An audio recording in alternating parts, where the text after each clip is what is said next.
Hey, this is Ted Washington, former All-Pro, drafted by the San Francisco 49ers. You're listening to Matt and Dexter on The Grueling Truth.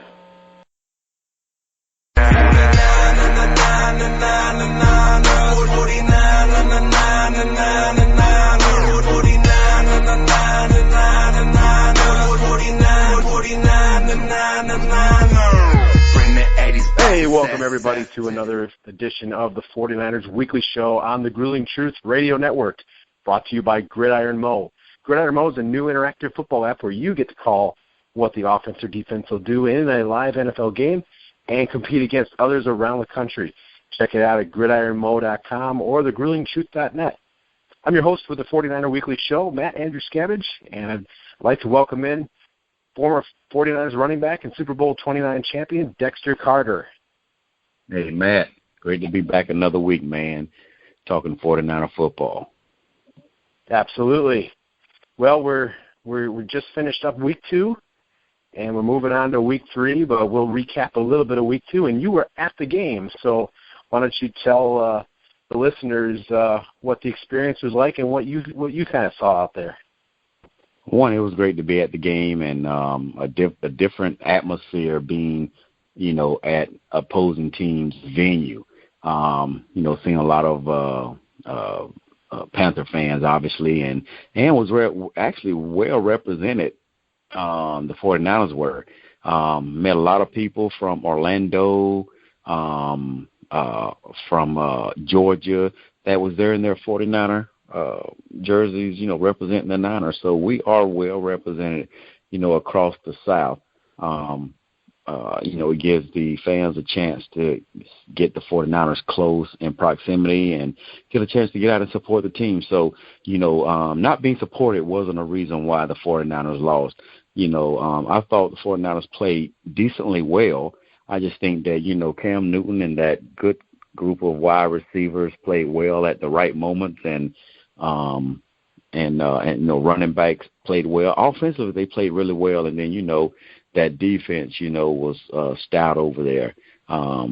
We didn't play the best ball that we could play, but, Carolina I didn't think was going to go down 2 games in a row after losing to Denver the week before. So, the Niners just have to rebound, come back, and keep building on what they did the first week. Of course, it was against the Rams, but nonetheless, they still played well. So can't win them all. You would like to win them all, but they just got to regroup, watch film, and come back, this week, ready to play. Absolutely. The Niners did a real good job week 1, as we talked about last week. And the one thing that I was looking for that I think we talked about was I wanted to see the Niners in the game with 5 minutes to go. I was hoping for a one-score game with 5 minutes to go. And lo and behold, with about 5.5 to go, they cut the lead to 34-27 on Vance McDonald's catch and run for 75 yards. And I was like, all right, this is what I was hoping for. Give them a game. But then, unfortunately, Vance also dropped a very critical play that I think may have changed the game, because right after that came the first interception of the year for Blaine Gabbert, and Carolina just was able to capitalize. But like you said, I thought the defense played pretty well overall. There were times where I thought the coverage was there, but Kelvin Benjamin's just so good. And I also thought there were times where the offense was good enough, but they just got a lot of great players over there at Carolina. We're talking the NFC Champions in their place on a short week while they've had extra rest. Right. And and I tell you what I saw too is offensively, we were talking about the receiving corps last week, and I tell you, we've got some guys that are stepping up as receivers, and the tight end was utilized well. Now, I like the way they used the tight end. There was a couple of times, and especially I believe there was once in the fourth quarter during that crunch time where we had, brought the score back, or, a close proximity. And missed. I don't know if it was he missed the tight end or the tight end just off his fingertips, a crossing route across the middle. I think if we'd have completed that, he may have scored. He surely would have had a good run like he did earlier, the tight end. But dang, I thought he should have caught it, but it was off his fingertips, and that was a big play that we didn't convert, right there. So, I just, once again, they don't need to get discouraged in this effort because they could take a lot of good things from it. Again, I thought the receiving corps played good. I thought the backs played well too. But there was times when Gabbert didn't get the passes he needed in there, and when he did, there was times when again in that situation there, the tight end just off his fingertips. So I just personally think on this day we just lost to a better team. Absolutely. That's the thing to kind of bear in mind here. It's a lot of 49er fans that have been discouraged over the last 2 years. It's understandable, but if you're of the opinion that the GM has not done a very good job and this is a 3-13 club that they're fielding, well, then you should feel good that they were able to hang with the NFC champions in their house. If you're more in my camp, or in our camp, that this is actually a decent roster with a lot of young talent on it that just needs time to gel and to kind of discover itself, well, again, you should still be pleased with the effort that they showed against the Panthers on Sunday because, after beating the Rams, and the Rams just beat the Seahawks, and, beating the Rams and then, hanging with Carolina, I mean, that's a valiant effort. And, obviously there were some problems, the fumble by Carlos Hyde early in the game after they took a 3-0 lead, that was discouraging because, if you're going to beat the Panthers, especially in their place, you got to play a perfect game. You can't have mistakes like that. But you cannot. You cannot afford to give the ball up, give it back to, Cam Newton, who really has control of that offense, and really should be 0-2. But hey, regardless if you miss a field goal at the end of the game like they did, hey, you lose the game. But nonetheless, he's doing a good job piloting and controlling that offense, and just the excitement he brings throughout that stadium. We knew we were up for a challenge, but the 49ers really did, taking into consideration that the team played well, for the most part, but, Gabbert could have played a little bit better. Few receptions that should have been called that were third down conversions. But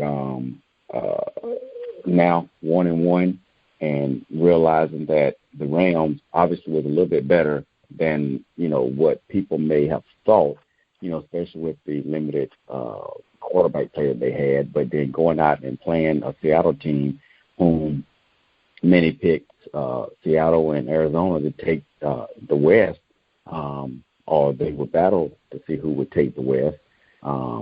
It puts a lot of, I think, a positive spin on that win. So they just need to take, learn, watch film from this game, be optimistic moving forward.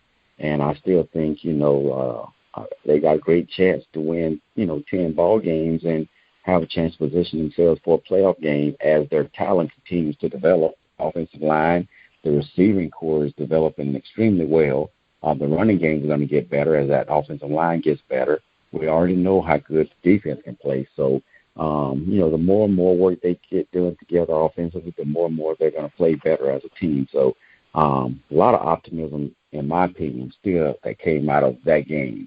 They didn't play well enough to win, made, mistakes and errors, played a team that's playing extremely well, that was making sure they didn't go down 0-2, being, the defending NFC team playing the Super Bowl last year and then losing one that they should have won against Denver the first week of the season. So, Carolina was hell-bent on not losing, 2 games. So the 49ers are in a great, great position still moving forward. Chip Kelly's doing a great job with that team, I believe. So they just need to continue working together, taking advantage of every opportunity they have during the week to get better. And they're going to be very productive. And, hey, all they've got to do is, in my opinion, win 10 or more games. They win 10 games. I think they'll position themselves, for an opportunity, to get a wild card in the playoffs. And, again, anything can happen once they get into the playoff system. So I think they just need to be optimistic moving forward and just look forward to this next game. No doubt. I mean, I think you're right about the Rams game. I think we really ought to be looking at that in a greater positive than maybe a lot of people had, just because of what they were able to do against Seattle and get that together. Now the whole division is 1-1, all 4 teams, and they got an opportunity to, we don't really know what Seattle is right now. Seattle really struggled at home against the Miami Dolphins. Probably should have lost that game too, and they didn't look good at all against the Rams. So you just don't know what they've got going on over there. Russell Wilson has an ankle issue. He definitely looked hobbled in that game, so I don't know how he's going to be. I'm not saying the Niners are going to go in and beat them, but I think they can definitely hang with them, and a few things go right. There were a few things that, if Vance McDonald comes down with that ball that we were talking about that went off his fingertips, that was a big play because he had gotten behind the defense and he could have went pretty far again, if not all the way. And then the next play was an interception. So just a couple other things go right. And, they were you just never know what would have happened. Obviously, no doubt, there were some things that I wish, there were definitely some balls that sailed on Gabbert. I would have liked to have seen a little bit more out of the running game for sure. 34 yards for Carlos Hyde and a fumble. That was definitely rough. But let's not forget, Carolina has a great defense. So it's really at this point, we shouldn't be hanging our heads low, but, cautiously optimistic. I think it's like you said, if they keep fighting, they keep working together, I think Chip Kelly is doing a good job.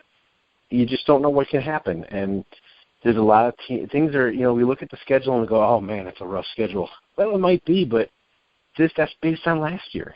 We don't know what this year we really don't know what this year is yet. So a lot of possibilities. And this game against Seattle, I'm optimistic that they can do well. I don't think Seattle's got a great running game. I think they've got receivers that can get behind the defense, but I like the Niners' defense. I really do. But they have to have better pass rush this week. If I could ask for one thing, I really want to see more pass rush this week than there was last week because Cam Newton had a lot of time. Right. And I think, and I believe they're going to get it. We've already talked about the talent in the last, few weeks during the preseason and then these first 2 weeks, the young group of pass rushers that we've got, and Buckner, I thought he's getting invaluable experience right now. Last week, this past game, he played, I thought he played, obviously a lot, but extremely well in his development of where he needs to be. Nothing is as great as just on-the-job training. And, Lynch, when he does, come back and make his imprint. That defense is, if we play Cam again, 4 or 5 games plus down in later on or even in the playoffs, it's going to be a very different, even though they're good, but they're going to be a very, very different in a positive way team facing Cam the next time than they were in this game. Yeah, last year, a lot of people are drawing similarities to last year's start to this year because last year they started on Monday night, had the big win against the Vikings, and then went on the road on a short week to Pittsburgh, who was coming off a long week, and they got beat 43-18. This week, the score was 46-27, but the game was a whole lot closer, totally different season than last year. Carolina was able to take advantage in the last couple of minutes, but the Niners were able to fight back from a 31-10 deficit and cut that lead to 34-27, and had a chance. much different than the Pittsburgh game. I like the fight in this team. I like what I see. I like the aggressiveness. I like overall. I think the offensive line is playing a lot better. They've got a lot of room to grow. There's no question about that. But I think this team's headed in the right direction, and I hope to see, especially against a very poor offensive line in Seattle. I really hope that this is the week that we'll see Eli Harold step up, that we'll see Ahmad Brooks get back in the mix, and I really hope to see Armstead and Buckner just push those guys around, because Seattle's offensive line is just not very good. There's no question about that. They're getting manhandled out there so far. So I'm really hoping to see our defense rise to the occasion on Sunday. Right. And I think, as this offense goes forward, I think a few key areas that they need to focus on. If offensively the production is going to increase, one, I think they need to focus on winning first down. They need to focus on, converting on third down and scoring touchdowns in the red zone, because I've mentioned that before, but right after the Ted Ginn kickoff return muff, you're on the 3-yard line, and if I recall, we didn't score a touchdown on that drive. Yeah, they did. Oh, we did? Yeah, they did. Gabbert ran it in. You know what? Sure did. It was the opening drive, the very first pass of the game that Bowman tipped in the air, got the interception by Bethea. They only got the field goal. That's where it really would have been nice to get that touchdown. Exactly. But what I recall after the Ted Ginn muff is we score, we kick off, what happens? Yep. Ginn, and I said this up in the stand. Somebody said, "Oh, Ginn, he messed up." And I said, "God, he's a big play return guy." I said, "Watch out. He might make a big play." What does he do? He runs it out about 55, 60 yards. And what does Carolina do? They take it on in and score. So right there, the emotion, man, the 49ers, man, we just scored, man. All right, here we go. We're back within a touchdown. And all of a sudden, they get that big special teams play. Then they take it in for another score. So all of a sudden, they go up 2 touchdowns again. So you can't have that on the road, special teams or any, offense or defense. You can't, man, if you get it within 7, you can't let a big play happen immediately afterwards, and then all of a sudden the momentum shifts that quickly. And Carolina, with their talent, don't need the momentum shifting in their favor. If the 49ers, want to keep it close with a few moments left in the game to try to win. You really touched on something. I think that was a real key in that game. I mean, the Niners were able to get that interception very early in the game, got up 3-0, and it wasn't too long after that's where Carlos Hyde, because they forced another stop, and then that's when Carlos Hyde fumbled, and they were able to get a touchdown and immediately shift the momentum. On the Niners' second touchdown, when Gabbert hit Torrey Smith on a really nice pass, by the way, immediately after the first play, Greg Olsen gets behind the defense for like 78 yards. Totally changes the momentum right back to Carolina.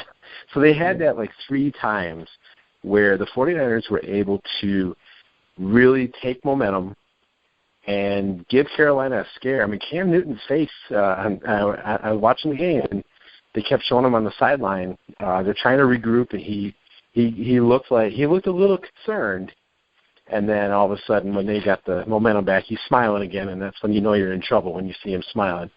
But, if they can stop those big impact plays, those momentum shifters, that's where they're going to start really making their strides. And so I think, like you said, I think they got a lot of experience. This was a very hard game to win. You had to play perfect. But they hung in there with them, and that's what I wanted to see. Yeah, absolutely. So once again, they can take this momentum, look at it positively, and eliminate the negative plays. Turnovers, you cannot have them. when you get the opportunity to make big plays, you got to make them. And we're talking about balls that were just missed within inches. Gabbert and the tight end and the receivers. They're gonna fix that. They're gonna fix it. Gabbert actually is impressing me. He's a very effective runner. And he stands tall in that pocket, man. He really does. I think the right guy, is starting. And that's nothing against Cap, because I still think Cap is tremendously talented. And, if needed, Cap can come in and I think get a rhythm going. But Gabbert, if they eliminate these negative type of plays that they're having and have perfectly executed plays, the right man is leading the ship. Totally. I totally think that's true. I think Blaine Gabbert, it gives the 49ers the best chance to win. I think he sees the field. Like you said, I think Kaepernick's very, very talented. I don't know exactly what's going to happen with him. I think he could come in and be effective, but right now I think Blaine Gabbert gives them the best chance to win. He sees the field. I think he is able to find the open guy, and he fits the ball in tight windows at times. He shows that he's a very capable quarterback. He's not perfect. He does have the occasional accuracy hiccup. There's no doubt about it. I saw a few balls sail. I understand the criticism that I hear and read, in social media and various places. But I think he's very capable, and he's the right guy right now. I think you got to stick with him, and I think that's what Chip Kelly realized as well. No doubt about it. And again, I think they've got two quality backups in Ponder and Cap. So those guys, if needed, they'll come in and play well. But I think if Gabbert health-wise is fine, they need to just stay on deck and be ready, if called upon. That's right. So what do you think are the keys to victory this week in Seattle? Obviously a very difficult place to play. They've got a very tough defense, and obviously Russell Wilson's pretty much an elite quarterback. So what do you see as what needs to happen on Sunday if they're going to walk out of there with a win? Well, one, it's going to be very difficult for me to see, whether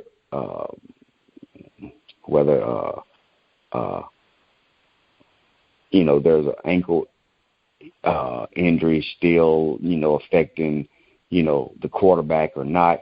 I just don't see Seattle like Carolina losing 2 in a row.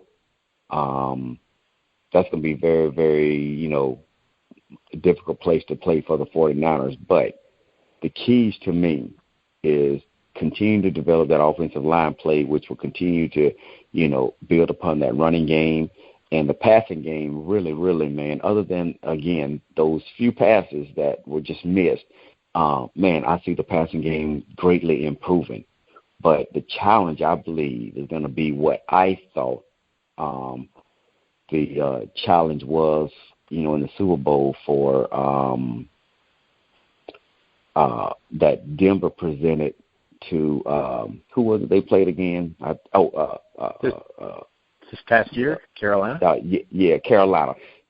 This is the challenge Carolina had against Denver, and we're going to have against Seattle, is if we can't control those defensive ends, I just think it's going to be hard for us to get a passing game going because they rush the passer very, very well, and our tackles are going to have to really, really focus on,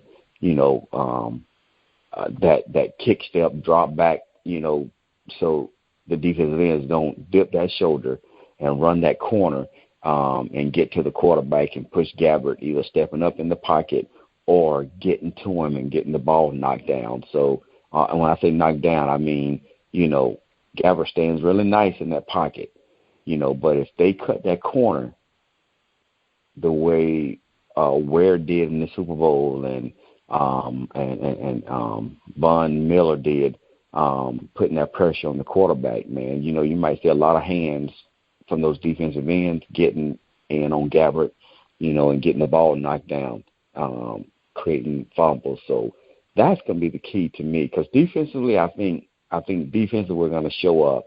The corners are going to be challenged, though. I forgot the receiver's name for Seattle. Yeah, Doug Baldwin and Tyler Lockett. Oh, yeah. I'm telling you what, Baldwin definitely is playing, you know, lights out so far. Oh, yeah. And Lockett, you know, I mean, very good route runner and you know, speed. So our cornerbacks, Ward and those guys, are going to be challenged this week. So they've got to be on their P's and Q's, you know, to lock down those receivers. I don't think they'll lock them down, but they sure have to be in position to make plays when the plays present themselves. Yeah, I think a big key is that offensive line of the 49ers is going to have to keep Cliff Averill and especially Michael Bennett. Mm-hmm. Michael Bennett's a real problem for pretty much everybody. Yes. He's just a monster. He controls the line of scrimmage. He gets to the quarterback as well as anybody in the league. And, you know, they're going to have to block. They're going to have to give Gabbert some kind of a clean pocket to pass in. And I think Carlos Hyde is going to have to be somewhat effective, more effective than he was at Carolina. He's going to have a decent game to take some pressure off the passing game. But Gabbert's going to have to get some yardage. I think 20 points could win this game. I just don't think Seattle's offense right now, they just don't look very good at all. I mean, for the most part, they had 3 points last week, and the week before they had 3 points up until like a minute left in the game. Right. Or 6 points or whatever it was. They're not scoring. Right, and they're really missing beast mode a lot. You know, they're looking at three guys trying to fill that role, and I totally get it and I understand it. You know, but that's a position, that's a player that you can't easily replace, and that shows the effectiveness or lack thereof in the passing game. Although, again, we talked about, you know, Baldwin and Lockett, you know, in that passing game being very productive. But just imagine how it would be if beast mode was in there. So that may be, you know, what gives the 49ers defense, hopefully, an excitement and a thirst to get in there and make plays, you know, on, you know, Russell Wilson, whose ankle is you know, is a bit sore, and the running game that, you know, is lacking thereof. So there's opportunities there to make an impact in this game. But in Seattle again, and Russell Wilson is not just going to lay down for them. And that running game still, even if it's running back by committee, they're still gonna, you know, look to have as balanced of an attack as they can. But what Russell Wilson and Gabbert, I think, could be key. Russell's ankle may limit him, but Gabbert, again, is a very functional runner. And, you know, if Hyde isn't gonna just run crazy, Gabbert's gonna have to, you know, really use his legs to get out of the pocket with Bennett, you know, and Cliff coming from the outside. Use his legs, because once again, he runs very effectively. Doesn't get hit.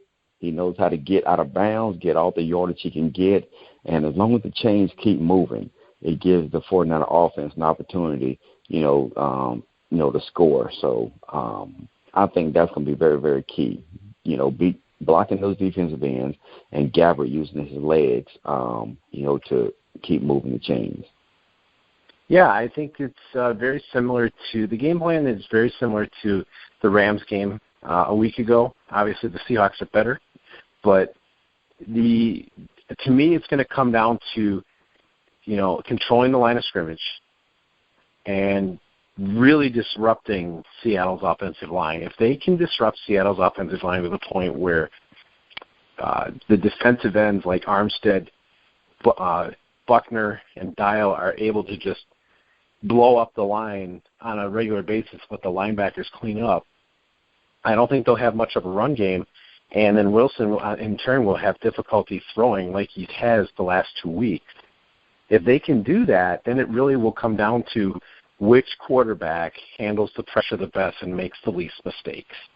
And so hopefully that's the position. That's where I'm hoping the 49ers are going to be, if they can control the line of scrimmage and let it come down to which quarterback is going to make the least mistakes. That's where I think they can hang with them. If they can, I'm hoping for a one-score game late in the fourth quarter with a chance to win. And that will tell me a lot because they've had a lot of trouble in Seattle.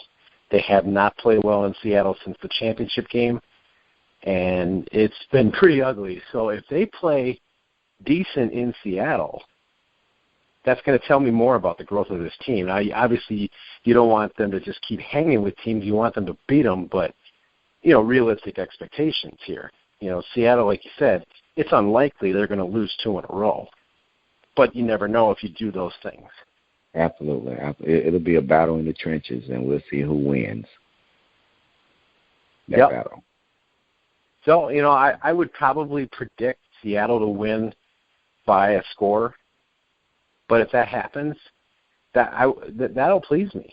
I'll feel like the Niners are a lot more competitive this year. Obviously, I would love to see an 11-5 season. I think we all would. But I will be very pleased if this team is constantly giving these good teams like Seattle, Carolina, Arizona, even New England, if they can give these teams a game, then that's tremendous growth over last season. That is something you can build on, and they're going to have a lot of cap money next year with a much better free agent class. So there's a lot of good things to look to, but hopefully this week they can not only hang with Seattle, but maybe a few bounces go our way this time, and they can come up with a win. Right. And the first couple of weeks and a few weeks now, it's been a tough schedule. I mean, Seattle, Carolina, and then the Rams, I picked against the Niners just because I thought Gurley was going to run crazy, but he didn't. But going into Seattle, it's hard to pick against Seattle with the Niners having to travel there. Yeah. But West again, Coast to East Coast back to West Coast. Absolutely. Again, I hope I am wrong. But I don't see it being a blowout. I really don't. The 49ers have proven that, one, they are going to be competitive. And, they just got to eliminate the big plays. They got to eliminate big plays and make sure that they protect the football. And, again, they got to convert on third downs. And when they have the opportunity to score, they got to score touchdowns and not field goals. So I think it's going to be a challenge in Seattle. I don't see Seattle dropping the game, but I surely see the 49ers being a lot more competitive, whether it's because of Wilson's ankle or even not. I think I see the talent on this team being the right talent at the right time, and if they just continue developing it, which they are, I don't see why they will go into this week and not see how good they can be. So I see it being very, very competitive, and I see it being a close game. And I wouldn't be surprised, though, if the 49ers find a way to win this game if they don't have any turnovers and they don't allow big plays by Seattle. Yep, I agree. I think if they can do those two things and just get some sense of some kind of an offense where, if you're doing those things, controlling the line of scrimmage, I think 17 to 20 points can win the game. You're just going to need to get some kind of a turnover or some kind of a big play to get you down inside the 10-yard line and then find a way to get it in. Right. I don't think Seattle's going to score a lot of points, especially if they're getting after Wilson and limiting big plays. I just don't see how Seattle can score. So we'll see what happens. But I think we're seeing the same things here. I think I think it's very possible that this could be a one-score game, and that will tell us a lot about this team. Yes, it will.